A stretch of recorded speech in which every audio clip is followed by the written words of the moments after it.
პროტესტი და ხმაური მოჰყვა სხდომათა დარბაზში მოსამართლე ნინო სახელაშვილის გადაწყვეტილებას, რომელმაც ონლაინ გამოცემების ნეტგაზეთისა და ბათუმელების დამფუძნებელი მზია ამაღლობელი წინასწარ პატიმრობაში დატოვა.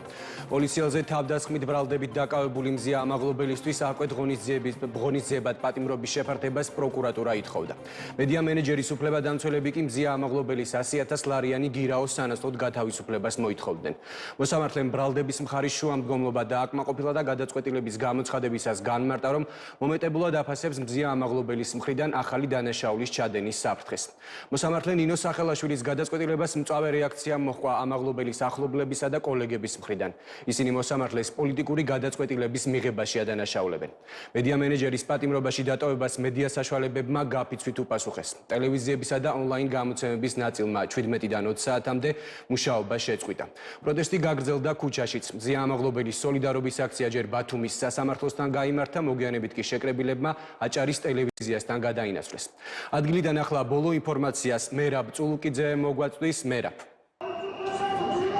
დიახ, ნიკა, თავისუფლება და სოლიდარობა მზია ამაღლობელს ესისმოდა დღეს ყველაზე ხშირად ბათუმში, როგორც საპროტესტო აქციებზე, ასევე სასამართლოს სხდომათა დარბაზში თუ შენობის გარეთ. ამას იმეორებდნენ ხშირად მზია ამაღლობელის კოლეგები, რომლებიც დღეს საქართველოს სხვადასხვა კუთხიდან და თბილისიდან სპეციალურად სოლიდარობის ნიშნად ჩამოვიდნენ. ისინი აცხადებენ, რომ მზია ამაღლობელი არის მედია მენეჯერი, რომელსაც არა მარტო მედიის განვითარებაში, არამედ ბათუმში სამოქალაქო საზოგადოების ჩამოყალიბებაში დიდი წვლილი მიუძღვის, ამიტომ მისი დაპატიმრება მათი შეფასებით არის თავისუფალ სიტყვაზე შეტევა. საპროტესტო აქციამ ამ წუთებში აჭარის ტელევიზიასთან გადმოინაცვლა. აქ იმყოფებიან როგორც ყოველდღიური აქციის მონაწილეები, ასევე მედიის წარმომადგენლები და ისინი აჭარის ტელევიზიისგან ითხოვენ პირდაპირ ეთერს. რაც შეეხება სასამართლო პროცესს, რომელიც დღეს იყო საკმაოდ რეზონანსული, როგორ ჩაიარა და რა შეფასებები გაკეთდა, ამის შესახებ დეტალები ჩვენს რეპორტაჟში.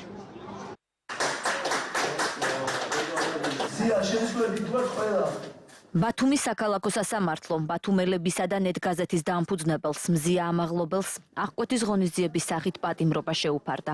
სხდომაზე მოსამართლის მიერ გადაწყვეტილების გამოცხადებას ხმაური მოყვა. ბათუმის საქალაქო სასამართლოში სხდომას მზია ამაღლობელის კოლეგები, ოჯახის წევრები და საზოგადოების სხვადასხვა სფეროს წარმომადგენლები ესწრებოდნენ. მოსამართლემ მზია ამაღლობელს ბრალდების არსი კიდევ ერთხელ განუმარტა. პროცესზე განცხადება გააკეთა თავად დაკავებულმა ჟურნალისტმაც.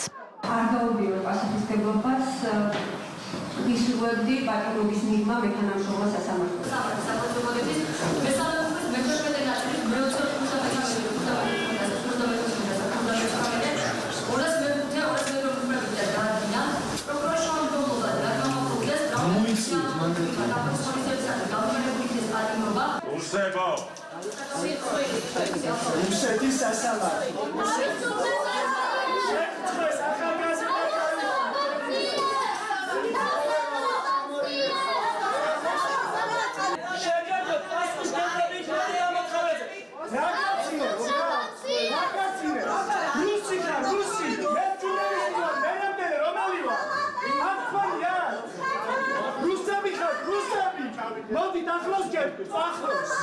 პროკურატურა ამაღლობელისთვის აღკვეთის ღონისძიების სახით პატიმრობის შეფარდებას ითხოვდა. როგორც ბრალდების მხარე პროცესზე აცხადებდა, ამაღლობელისგან კვლავ არსებობდა ახალი დანაშაულის ჩადენის საფრთხე და აღნიშნულის პრევენცია მხოლოდ ყველაზე მკაცრი აღკვეთი ღონისძიების პატიმრობის გამოყენების შემთხვევაში მოხდებოდა.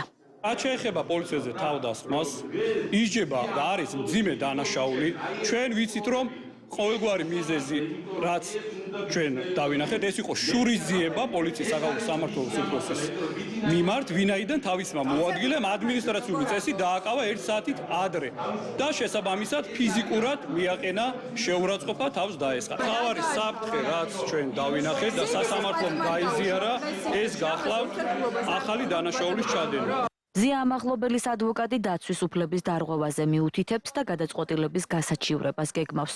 პაატადია სამიძემ სასამართლოს აღკვეთის ღონისძიების სახით გირაოს შეფარდება შესთავაზა და 100,000 ლარიანი გირაოს გამოყენების შუამდგომლობით მიმართა. ჩვენ უსმენთ სასამართლო პროცესზე, რომ მას დაცვის უფლება დარღვეული ჰქონდა დაახლოებით 3 საათის განმავლობაში. არ მე იქ ვიყავი, მისი ადვოკატი და ვერ ხდებოდა შეხვედრა და ანუ ისეთ აბსურდულ გარემოებებზე უთითებდნენ თითქოს სახალხო დამცველთან შეხვედრა ეს დაცვის უფლების დაცვა, რაც კონსტიტუციასთანაც მოდის ესეთი განმარტება წინააღმდეგობაში. ანუ შესაბამისად ამ გადაწყვეტილებას ჩავაბარებთ, ანუ საჩივრდება და ანუ აუცილებლად გავასაჩივრებთ ამ გადაწყვეტილებას. ბათუმის საქალაქო სასამართლოში, როგორც სხდომათა დარბაზში, ისე სასამართლო შენობასთან შეკრებილები იყვნენ ჟურნალისტები და მზია ამაღლობელის გულშემატკივრები. სხდომათა დარბაზში ადგილების სიმცირის გამო შეკრებილთა ნაწილმა პროცესზე დასწრება ვერ მოახერხა. ისინი მზია ამაღლობელის დაუყოვნებლივ გათავისუფლებას მოითხოვენ და ბრძოლის გაგრძელებას აანონსებენ. ამ სასამართლო პროცესზე მოვიდა წიგნით, როგორ დავამარცხოთ დიქტატურა და კი მზია ამ ქვეყნის თავისუფალ ადამიანებთან ერთად დაამარცხებს დიქტატურას. ეს მინდა მითხრა პირველი საზოგადოებრივი მარუწყებლის მაყურებელს. მზია ამაღლობელმა მოგცა ძალიან დიდი ძალა, როდესაც მოვიდა მარია რესას ცნობილი წიგნით, როგორ დავამარცხოთ დიქტატორი და მოვიდა ამ წიგნით სასამართლო დარბაზში. ჩემთვის ეს არის მესიჯი და ეს უნდა იყოს მესიჯი საზოგადოებისთვისაც. მზია ამაღლობელი არის ივანიშვილის დანაშაულებრივი რეჟიმის მძევალი. ძალიან მიჭირს ლაპარაკი, ძალიან უსამართლო გადაწყვეტილება არის.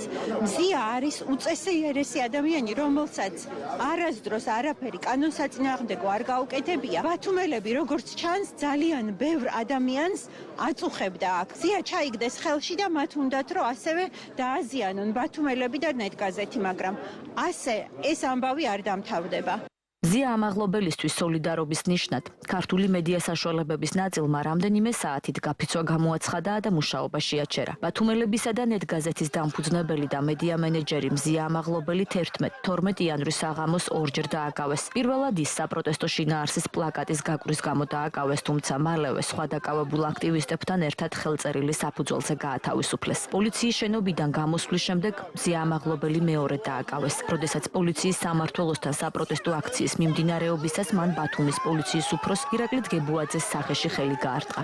პროკურატურა ამაღლობელს სისხლის სამართლის კოდექსის 353 პრიმა მუხლით ჩადენილ დანაშაულს ედავება, რაც პოლიციელზე თავდასხმას გულისხმობს. ბრალის დამტკიცების შემთხვევაში ბათუმელებისა და ნეტგაზეთის დამფუძნებელს 4-დან 7 წლამდე პატიმრობა ემუქრება. შემდეგი სასამართლო სხდომა 4 მარტს გაიმართება.